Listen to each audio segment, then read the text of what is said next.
Well, hi there. I'm Deanna Ray with Encounter 222, and this is the word of the week. This morning, in our porch time, we opened to 2 Timothy, and here's what God had to say. 2 Timothy chapter 1 and chapter 2. This is so good. Chapter 1, verse 7. For the Holy Spirit, God's gift, does not want you to be afraid of people, but to be wise and strong and to love them and enjoy being with people. Let's go on over to chapter 2, around verse 14. Remind your people of these great facts and command them in the name of our Lord not to argue over unimportant things. Such arguments are confusing and useless and even harmful. Work hard so God can say to you, well done. Be a good workman, one who does not need to be ashamed when God examines your work. Know what his word says and it means. Steer clear of foolish discussions which lead to the sin of anger. So I do love that. Stay out of foolish discussions. Don't we try to run from foolish discussions?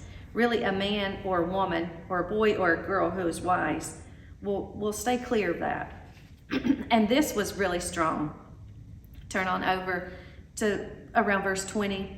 In a wealthy home, there are dishes made of gold and silver, as well as some made from wood and clay. The expensive dishes are used for guests, but the cheap ones are used for the kitchen.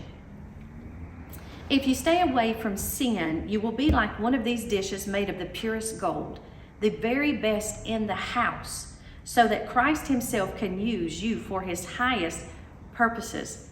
So really, just staying away from sin. And I love this.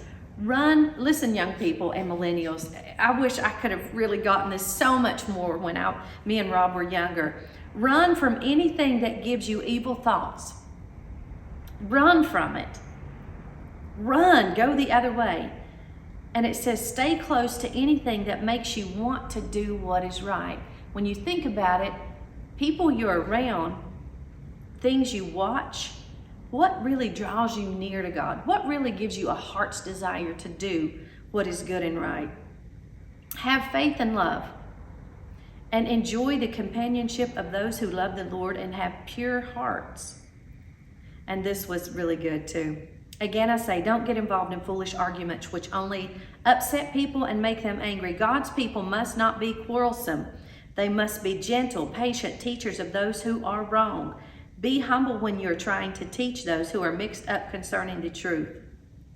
So, in today's world, we do see a lot of people who really don't know what truth is, because this word is truth. And if we're searching for truth, we can just dive into the word and gain truth. But we're to be patient with those people. For if you talk meekly and you're courteous to them, then they're more likely to hear from you. And they'll turn to God, and they'll turn from their wrong ideas and believe what is true. They will come to their senses and escape from Satan's trap of slavery to sin, which he uses to catch them whenever he likes. Isn't that good? Just wanted to share that word as we were in the word this morning. It was so powerful, because as you're younger, there's no way, that you have the wisdom. Wisdom comes with hard knocks. We were talking this morning just about all the hard knocks that we've been through in life. And if we would have had the wisdom to listen more to teachers who loved us. We were just talking about a pastor that I had for 33 years, Jack M. Carnley from St. Paul Assembly. He was an amazing man. And before we got married, we sat down and counseled with him and said, do you think we could be okay with this? We gave him our finances and he helped us with it. So seeking wise advice, there's something so vital to that, because there's no way. Wisdom comes with time. You can have the knowledge, but wisdom comes with hard knocks and learning through the years. So take that to heart. And if you need wisdom today, say, God, help me open up to the people who love me, who are going to speak into me, and listen to what they have to say. I guess if I could go back and learn from mistakes that I made, and that's how we learn. We make tons of mistakes. But I think we can make way less mistakes if we will listen to those who are teaching us, who really love us, and take it to heart instead of a lot of youthful is, they're beautiful, and youth is, it's just a glorious time, but sometimes it also comes with pride, which thinks you know the best, instead of someone who's trying to help you. So if you'll just take to heart, humble yourself, listen to those who love you, you're gonna learn, and you're gonna get through it, you're gonna make it through. Most millionaires, I have heard that most millionaires have all fallen on their face and filed bankruptcy and lots of different things. So anybody who's successful in life could tell their stories of how they've fallen. So I just want you to be encouraged with that today. And one of the most important things I can encourage you to do is get into the Word daily. It's alive. Remember, this Word is alive and it's breathing.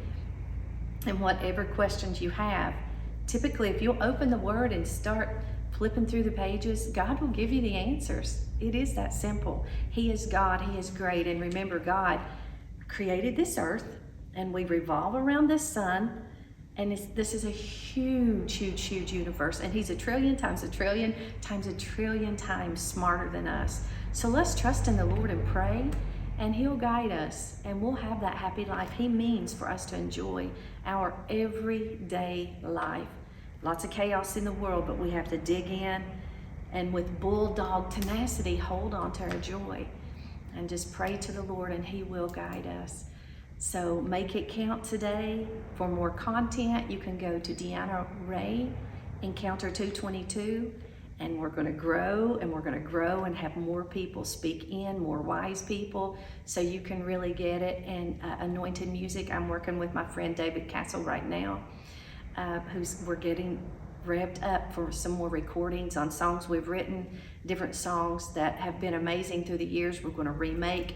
We're going to involve the region, anointed singers, musicians. I've just sent out letters to a lot of the pastors that I've met through the years here, a lot of pastors I've worked with in the past, asking for their blessing on this, because we need revival. We need a mighty move of God. We need to work together as a unit, as one body, as one church, just like the early church when they went from home to home. And through the hardest times, when Jesus had died and gone on, they carried this gospel, and they were willing to suffer for it. And because Christ did what He did, and the apostles did what they did, and those disciples, we are so blessed today. Our blessing today, here 2,000 years later, is because of their sacrifice. So make that count today, and we love you. God bless. Until next time.